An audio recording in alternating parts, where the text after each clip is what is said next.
सिर मुकुट कुंडल तिलक चारु उदार अंग विभूषणम् नवकंचलोचन पंचमुख कर पंचपदकं दारुणम्।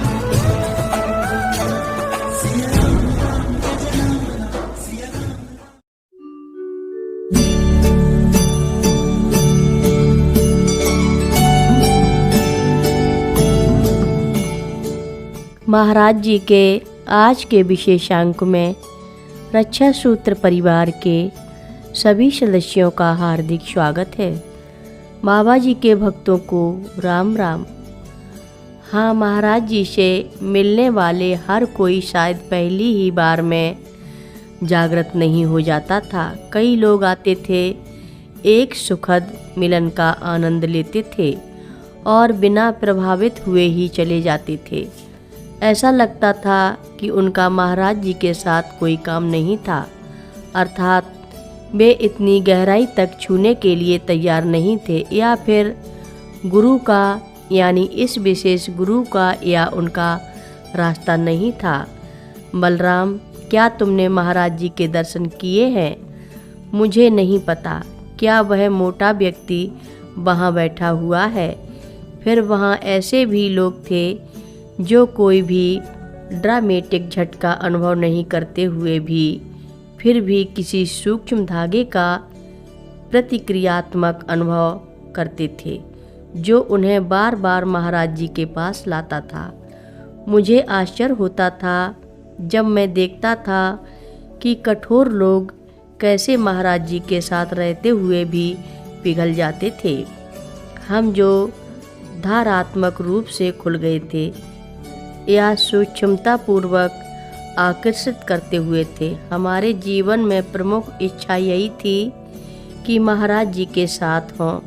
हम भक्त बन गए थे, क्योंकि जब हम उनके साथ थे तो हम ईश्वर के हृदय में घर में होने का अनुभव कर रहे थे। यह तो स्वाभाविक है कि उनकी मौजूदगी इतनी आदि करने योग्य बन गई और हम अपने घर से निकलकर इस आध्यात्मिक रंगीन बाधक द्वारा मिलने के लिए किसी भी हद तक जाने को तैयार हो जाते थे, जो हमें ईश्वर के खेतों में नृत्य और खेल कराना सिखा रहा था।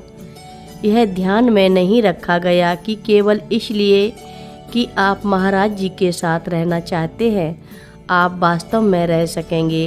बाबा जी बिना रुके ही चलते रहते थे, और जब वह किसी एक स्थान में थोड़े से दिनों तक रुकते तो लोग सुबह से शाम तक एक अविरल प्रवाह में आ जाते थे। कुछ लोग नज़दीकी खेतों से नंगे बच्चों के साथ नंगे पैरों से आते थे, कुछ लोग जेट और टैक्सी से आते थे। मैं एक छोटे से गांव के पहाड़ी में एक आम घर के सामने के आंगन में खड़ा था जब अप्रत्याशित रूप से महाराज जी पहुँचे। मुझे बाहर रहने को कहा गया था, इसलिए मुझे लोगों को आते देखने का मौका मिला। वे ऐसे लगते थे कि जैसे चारों ओर से कहीं से उभर कर आ रहे हैं, दौड़ लगाते हुए आ रहे थे। कुछ महिलाएं अपरंद पर अपने हाथों से आटा साफ कर रही थीं, कुछ अन्य बच्चों को आधा तैयार करके ले आ रही थीं।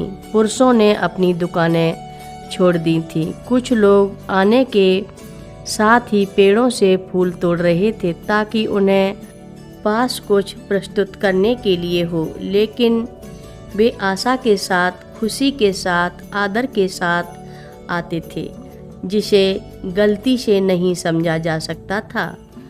कथा लंबी है, आगे की कथा सभी भक्तों को अगले भाग में सुनाएंगे।